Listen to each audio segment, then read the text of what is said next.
The wind carried the smell of iron and rot before anything else. Then came the flies, fat black and too many for any single creature. A buzz swelled above the scorched prairie, swirling like a halo of death around the figure stumbling through the heat. Her bare feet, split and crusted with dust, left erratic tracks behind her. Blood slicked her legs in thin, trembling rivulets. One braid hung loose over her shoulder, stuck to the sweat-slick curve of her cheek. She was no older than 15, maybe 16, but her shoulders were already hunched with the weight of something older, grief maybe. Or memory. She held a curved blade in one hand, dark with drying blood, and a shredded satchel clutched in the other, dragging behind her. Every step wobbled, but she didn't stop until the fence appeared in the shimmer of heat, barbed wire, weather-beaten posts, a gate hanging crooked with a bullet hole clean through the latch. Beyond it, the ranch sprawled low and gray like something that had given up trying to look alive. She crossed the boundary line with no fanfare, just a hollow exhale, and staggered 5 more paces before her knees buckled. Her body hit the dry earth like dropped meat. Crows screamed overhead. Inside the ranch house, behind the cracked window pane, a man watched without moving. He had seen many things die in the desert, but this one didn't quite. Not yet. Dust rose around her, golden in the sinking sun. One crow dipped lower, tempted. The man stood slowly, favoring his left leg. The leather of his holster creaked. He did not pray. He did not curse. But he opened the door and stepped into the wind. Silas Dade hadn't spoken to another soul in almost 4 years. Not since the winter the fever took his last ranch hand and the blizzard took the last steer. He'd buried the man with frozen hands and a broken rib, then limped back into the ranch house and nailed the door shut against the world. Folks in town stopped asking after him. Too far out, they said. Too much land, not enough luck. But Silas had enough to keep a man breathing, a roof that didn't leak, a pump that still spit water, and a mule with more stubborn in her than most church ladies. Every morning he rose before sunup, boiled coffee blacker than sin, and stared at the same letter he kept folded on the mantel, yellowed, water-stained, addressed in a delicate hand now long dead. He never opened it. Never burned it either, just let it sit there like a weight in the room, like guilt in a rib cage. He kept his rifle oiled, though he hadn't fired it since the cattle war. And he still walked the fence line every week, even if the limp slowed him some. His leg was twisted bad from a mine trap during the last Indian campaign, left him hobbling with a cane made from a broken wagon spoke wrapped in buffalo leather. The scar itched in the rain. He'd once been a scout for the Union, paid good silver to track Apache movements during the big push west. Knew the terrain, the trails, the signs. He never bragged about it. The older he got, the more the medals rusted in his memory. He never married. Came close once. A saloon girl in Bisbee laughed like bells and spat like a mule, but she'd gone east with a drummer selling kerosene lamps. Silas stayed, bought land cheap from the government, a grant for service rendered. Built the house with his own hands. Lost the use of 2 fingers setting the chimney stone. He didn't mind the silence. Out here, silence was honest. That's why when the girl dropped outside his gate, bloodied and half dead, it felt like a crack through glass. A sound too loud for the land. He stood over her a long time, boots planted firm, eyes narrowed under the brim of a battered hat. She looked Apache. Maybe Chiricahua. Could have been White Mountain. Hard to tell with all that blood. She stirred once, mouth working around a dry croak, then collapsed again. Silas muttered something under his breath. Could have been a curse. Could have been a prayer. He bent, grunting, and lifted her. She weighed nothing. A bundle of sticks and fire. Her skin burned hot against his arms. Infection, maybe. Fever, for sure. He carried her inside, laid her on the old cot by the stove, and poured water over a rag to wipe her face. Her eyes fluttered once, dark, bottomless things, sharp with distrust. Then she slept. Silas sat back, joints aching. He poured whiskey into a tin cup, stared at the girl, and then back at the letter on the mantel. The wind rattled the window pane. He drank. Something old and hollow inside him stirred something he thought long buried with the other bones out back. He hadn't asked for company, but the land didn't care what a man asked for. It gave what it gave, and this time, it gave him her. She slept for nearly a day, Fever sweat soaked through the cot, beading on her brow, running down her neck in trembling lines. Silas kept the stove low, changed the rags, and spooned bits of broth past her cracked lips. She didn't speak, didn't flinch, just floated there between breaths the way rabbits sometimes did after a hawk strike alive but not truly hear. When she finally opened her eyes again, they locked on Silas with the force of a knife drawn. No scream, no cry, just eyes round and still and unblinking, dark as storm clouds over the hills. Silas raised both hands and stepped back. "You're safe," he said, voice gravel dry from disuse. She didn't answer. Her fingers twitched toward the satchel now hanging on the chair across the room. Silas nodded toward it, didn't touch it. He paused. Name's Silas, nothing. No flicker, no shift, just those damn eyes. "You got a name?" She blinked once, slowly, then turned her head away. For the next 3 days they lived in a quiet rhythm. Silas cooked, fed the mule, chopped wood, patched the gate. She stayed inside, resting, watching. On the 4th morning he found her crouched at the well, refilling the water bucket with stiff, slow movements. Her feet were still wrapped in rags. Blood had soaked through. "You shouldn't be on that leg," he said. She looked up at him, lips parted as if to speak, but nothing came. He took the bucket from her, set it down, and pointed toward the porch. "Sit." She did. Not from obedience, he could feel that, but calculation, as if she were studying him, testing the shape of his shadow. He knelt, unwrapped the rags. Her feet were raw, blistered open in some places, and 2 toes on her left foot were swollen bad. He cleaned them, muttering under his breath, and she never flinched. Not once. That night, while the stove hissed low, she finally spoke. "Taya." Her voice was rough sandpaper on pine. Silas looked up from his tin plate. "That your name?" She nodded. "Taya." He let the name settle in the room like dust. A name meant she might stay, or at least not run before dawn. "Where you headed, Taya?" Her hand curled slightly as if around an invisible blade. "South. Bad men after you." Her jaw tightened. Worse. He didn't press. He recognized the tone edges carved by trauma, words flattened by fear. He'd heard it in young soldiers and mothers during raids, in himself once when he'd begged a dying boy to hold on until morning. Taya reached into her satchel and pulled something out, a torn piece of cloth, rich red with white stitching, the corner of a ceremonial flag. She didn't explain it, just held it there between them. Silas stared at it for a long time, then stood, poured them both a drink of water, and sat back down. He didn't ask more questions. He didn't need to. The desert had brought him a shadow from his past, wearing a new face, and it was watching to see what kind of man he'd become. The dust rose behind them in long columns. 6 riders, red kerchiefs over their mouths, rifles slung across their backs, spurs clinking like death's laugh in the wind. They didn't ride fast, didn't have to. Their horses were lean, trained for the long burn of tracking. These were not the kind to make noise unless it was necessary. Each carried a brass token burned with a symbol, a skull carved into the side of a rail spike, the mark of the Crimson Blades, a bounty gang turned private enforcement bought and paid for by the Consolidated Western Railway Company. Their mission was simple: clear the land, silence resistance, keep the tracks safe. They had wiped out entire camps along the Pecos, left women strung up on telegraph poles as warnings. The man leading them rode a black gelding and wore a silver-buttoned coat slick with desert grease.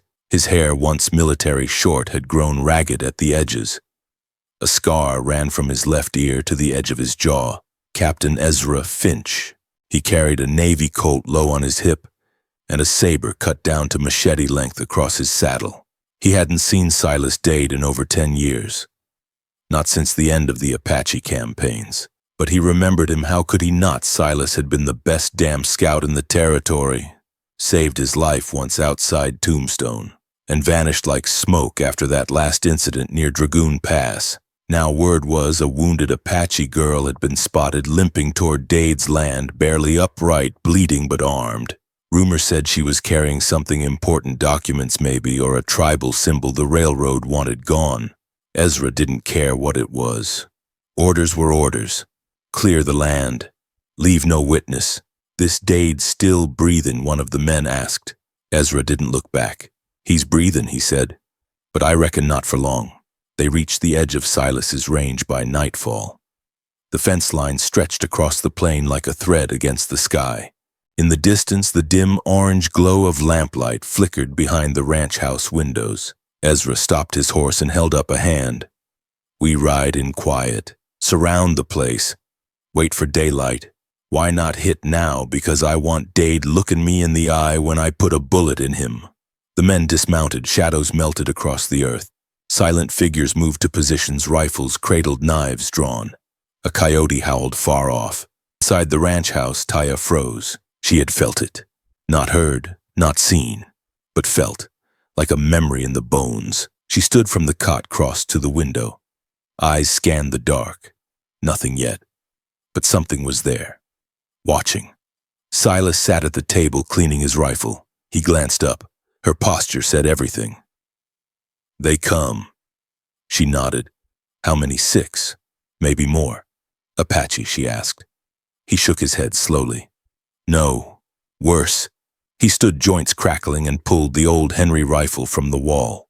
"You got a weapon." Taya reached under her blanket and drew a curved blade, half ceremonial, half utility. Silas nodded approval. "Good. Stay close." He moved to the door, opened it a sliver, stared into the black. A shape moved near the barn, a flicker of movement on the ridge. Too organized to be raiders, too quiet to be militia. Then he saw its silver buttons on a coat. Ezra Finch. "Goddamn," Silas whispered. "He's still breathing." "Who?" Taya asked. Silas didn't answer. Instead, he moved to the stove, opened the iron hatch, and pulled out a small oilskin bag.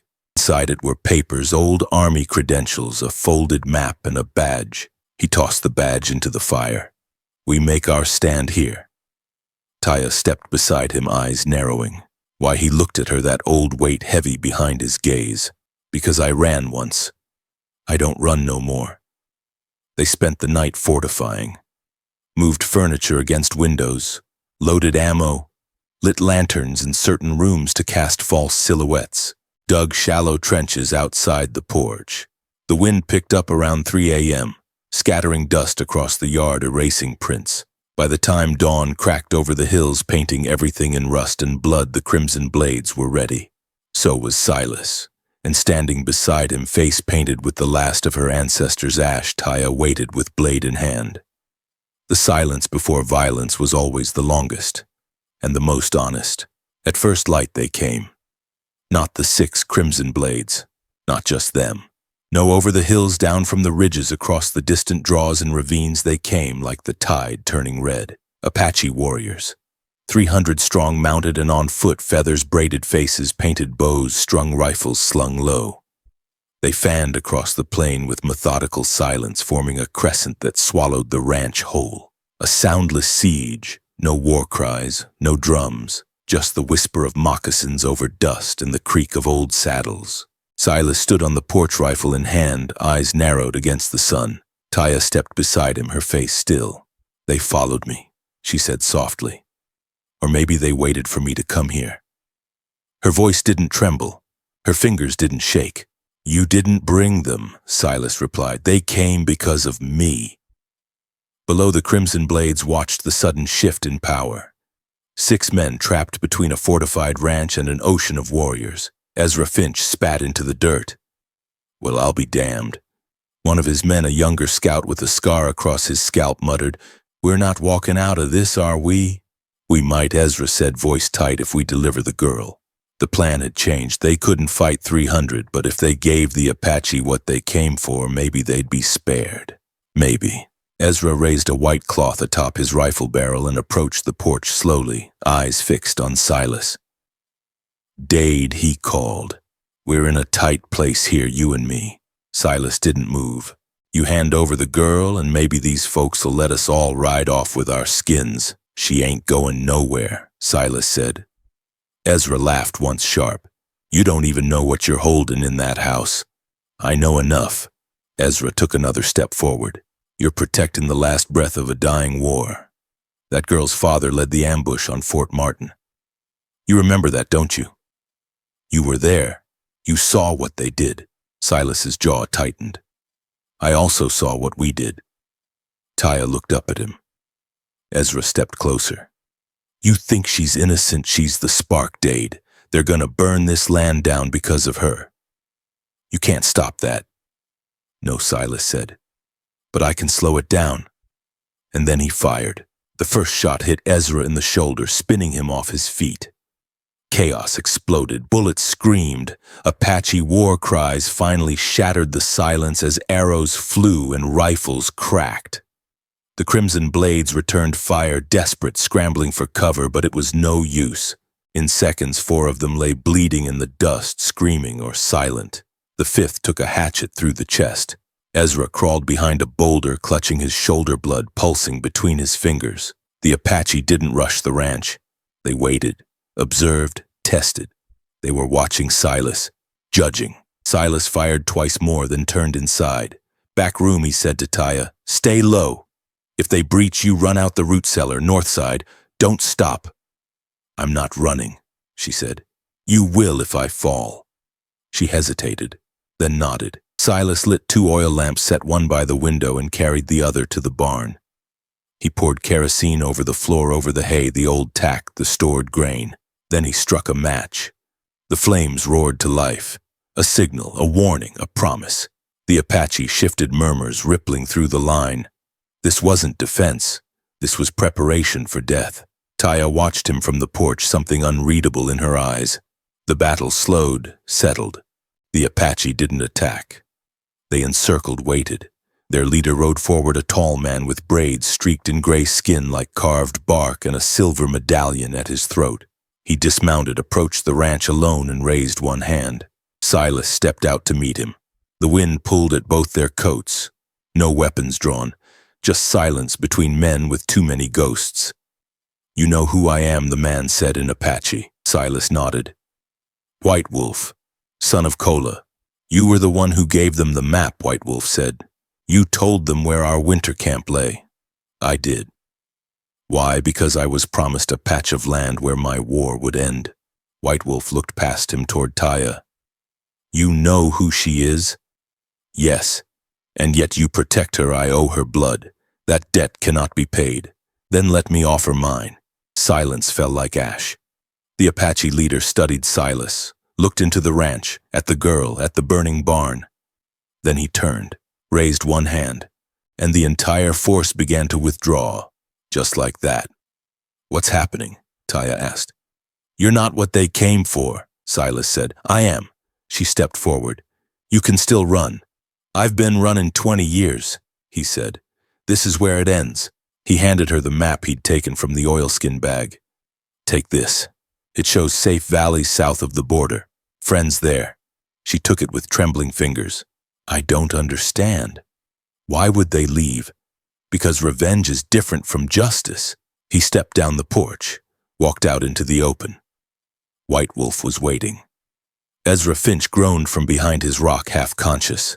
Dade, what the hell are you doing? Silas didn't answer. He kept walking. As the Apache warriors made space, as their eyes followed him, as the ranch burned behind him and the crows circled high above Silas, Dade disappeared into the line of judgment. Not as a hero, not as a traitor, just as a man whose time had come.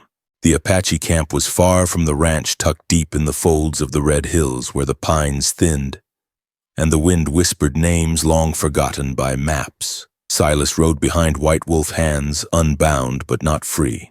They moved through silence, the kind of silence only kept between those who had seen blood together on opposite ends of the same rifle. When they reached the fire circle, warriors emerged from the shadows like stone statues brought to life. Children peered from behind hides, women stood still as death. A gathering of survivors, not an army. Taya had once belonged to this place, and Silas, he had once helped tear it apart. White Wolf gestured for him to dismount. You will speak before them, he said. You will speak the truth. Silas nodded. He didn't expect mercy. He didn't ask for it. He stepped forward, boots crunching gravel, and stood before the council fire. Faces gathered watching, an old woman with a jagged scar across her lip, a boy missing one hand, a warrior with burns that curled one side of his face like melted wax. The costs of history seated in a circle. My name is Silas Dade, he said. I was a scout for the Union. I wore their badge. I followed orders. And in the spring of 1858, I drew a map of your winter grounds for a man named Captain Ezra Finch. Murmurs spread like wind through dry grass. He waited for them to rise, to throw him down. But they waited. Listening, I told myself it would end the war sooner, that fewer would die. But I knew what they'd do with it. He swallowed, looked at his hands. I was promised land. They said I'd earned it. I took the land, but I never slept right on it, because I knew it was bought with fire and bones. A voice cut the quiet. And my sister. Taya stepped from the crowd. She had arrived at dawn alone, walking, not fleeing, not hiding, just arriving like a final answer. You led them to our home, she said, voice shaking. They came at night. My father fell first, my mother after. I crawled into a grain pit. I watched them burn her alive. Her eyes held nothing soft. I was 6. Silas's voice cracked. I didn't know you were there. You didn't ask? No, he whispered. I didn't. She stepped forward, blade still sheathed, hands empty. You were the monster in my story, she said. But then you carried me out of the dust, fed me, sat beside me when I couldn't speak. Why? Because I should have done it back then, he said. Because I thought saving one piece of what I destroyed might matter. White Wolf stepped beside her. And what do you want now? Nothing, Silas said. Only that she live. He knelt. Take what is owed. The council stirred. Warriors moved. Taya didn't. He gave me water, she said. And he burned his home to protect mine. That doesn't erase what he did. Her voice trembled. But killing him won't bring anyone back. She turned to White Wolf. Let the dead judge him. A long silence followed. The fire snapped. The old woman with the scar lit a bowl of sage and let the smoke drift between them. Then she spoke in a voice cracked and slow. The one who carries guilt heavier than his bones is already dying. White Wolf nodded. Let him walk. Let him carry the weight. Taya looked down at Silas. You gave me a chance to be more than what they made me. That's more than you gave my mother. But it's something. Silas rose. His hands shook. No forgiveness. Just release. That night he sat alone at the edge of the camp. Stars above. Cold creeping in. He opened the old letter from the mantel for the first time. The ink had faded, but the words still clung. It was from a woman named Clara. She had loved him once, promised to wait, asked why he never wrote back. He never had the courage to answer. He folded the letter and let it burn in the fire. Beside him, Taya sat without speaking. After a while, she whispered, What will you do now? Keep walking, he said, till I stop. You can come south, she offered. I know people. I'll find my own way. She nodded, not a farewell, just a thread stretching forward. The next morning when she woke, he was gone, left no tracks, took nothing. Only the wind remembered him. Weeks passed, then a month. The hills began to green with the early scent of desert bloom, and the ranch lay silent, blackened timber and scorched earth standing like the ribs of a dead beast. Taya returned only once. She came at dusk riding a paint pony alone, her braid tied with ash cloth. The wind carried dust over the wreckage and flies buzzed where the bunkhouse had once stood. The barn was gone, only a soot-stained circle where fire had danced. But the porch still stood half broken, one support beam collapsed, the rest leaning like old men too tired to fight gravity. And on the porch, arranged with uncanny care, were 3 things: a pair of worn boots, toes forward, a Henry rifle barrel down, resting against the wall, and the folded letter, heavy with the scent of smoke, tied shut with a strip of buffalo leather. Taya dismounted. She didn't touch anything, just stared. A soft sound came from behind her, wind catching in the wire fence. She turned. A boy stood on the hill barefoot, no older than 10. Apache. Watched her with curious eyes. She raised a hand. He returned the gesture. Was he your kin? The boy asked in hesitant English.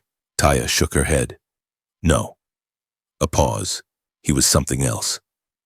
The boy nodded solemnly, as if that made more sense than any other answer. Taya stepped forward and pressed the map Silas had given her into a crevice of the porch wood. "For whoever comes next," she murmured. Then she walked away. She didn't look back. As the sun slipped beneath the hills, its last light struck the rifle's barrel, flaring once, then fading to dusk. The wind moved on. The ranch, like the man who built it, would vanish beneath time and sand. But in the northern villages, stories began to spread of a rancher who stood alone against both blade and bullet, who knelt before judgment and asked for none, who vanished into the desert so a girl might live.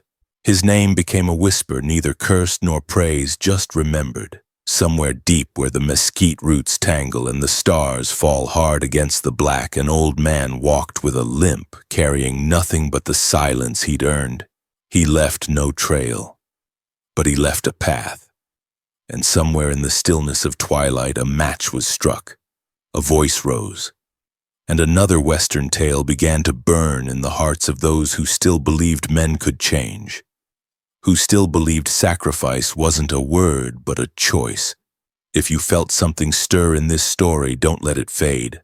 Watch the next tale, subscribe, and let the fire keep burning.